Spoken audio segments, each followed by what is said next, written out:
Chacun a son défaut, où toujours il revient. Honte, ni peur, ni remédie. Sur ce propos d'un conte il me souvient. Je ne dis rien que je n'appuie de quelque exemple. Vous venez d'écouter les premiers vers de L'ivrogne et sa femme de Jean de La Fontaine. Bienvenue dans La Voie des Lettres, épisode 20.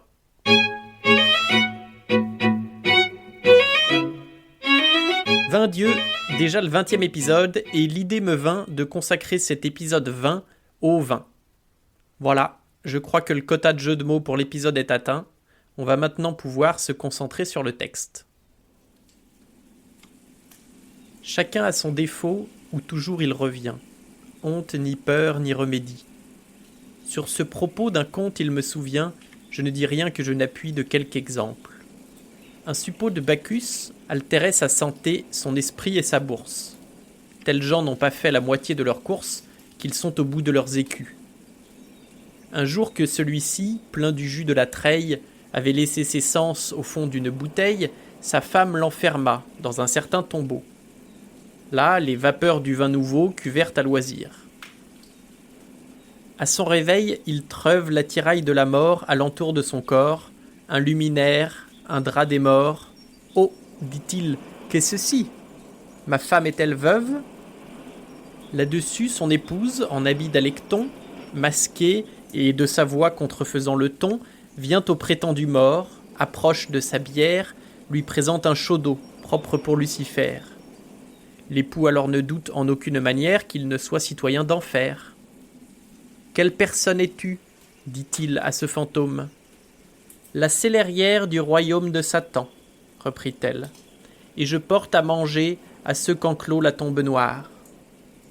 Le mari repart sans songer. Tu ne leur portes point à boire ? Oh, la belle chute. Mais ne nous précipitons pas et commençons par le commencement. La morale de la fable d'aujourd'hui est située au tout début, dans le premier vers. De vin. Ha ha ha. Qu'est-ce qu'on se marre ? Cette morale, chacun a son défaut où toujours il revient, nous rappelle qu'on ne change pas facilement un caractère et que les défauts résistent au passage du temps, contrairement à Amy Winehouse. Et c'est d'ailleurs une illustration de la fin tragique de la chanteuse que La Fontaine nous livre plus de 300 ans avant les faits. Il n'y a pas à dire, c'était vraiment un visionnaire. En effet, la fable pourrait sans mal se transposer à Camden Town, à boire des quintuples gin tonic au milieu de la nuit, sur fond de musique punk, ou encore au PMU d'Entre-deux-Guiers, un mardi à 11h du matin, après une 5e chartreuse.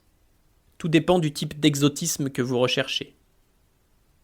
Nous sommes donc en présence d'un joyeux énergumène, saoul comme un cochon, bourré comme un coing, cuit comme une rave, torché comme jamais, raide comme un passe-lacet, pété comme un serre-joint, beurré comme une biscotte, rond comme une queue de pelle, plein comme un œuf à deux jaunes, bref, en 2 mots, ivre-mort. Il rentre chez lui en mode pilote automatique, et là, pas de chance, sa meuf l'intercepte avant qu'il ne se faxe dans le lit, et elle l'enferme à la cave. Pendant qu'il cuve, elle refait la déco, accroche 2-3 rideaux rouges, fait péter le chauffage et le recouvre d'un linceul. Le mec finit par se réveiller et il se dit « Mince alors, triple flûte, voilà-t-il pas que je suis en enfer ?» Sa femme revient déguisée en Alecton, une déesse infernale, et il lui dit « Salut, t'es qui ?» Elle répond en changeant sa voix « Ici, c'est moi qui fais à grailler, je t'ai apporté un repas chaud. » Et lui il répond « T'aurais pas un Ricard plutôt ?» Voilà, simple, basique. Il n'y a plus qu'à la refaire en mode 17e. Chacun a son défaut où toujours il revient. Honte, ni peur, ni remédie.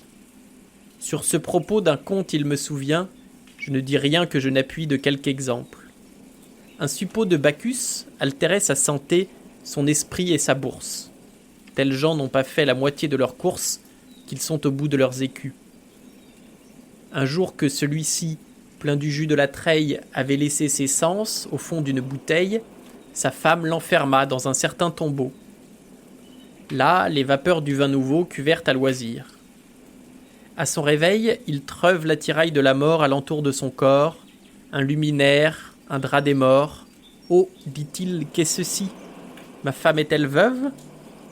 Là-dessus, son épouse, en habit d'alecton, masquée et de sa voix contrefaisant le ton, vient au prétendu mort, approche de sa bière, lui présente un chaud d'eau propre pour Lucifer. L'époux alors ne doute en aucune manière qu'il ne soit citoyen d'enfer. « Quelle personne es-tu » dit-il à ce fantôme. « La cellérière du royaume de Satan, reprit-elle, et je porte à manger à ceux qu'enclôt la tombe noire. » Le mari repart sans songer. « Tu ne leur portes point à boire ?»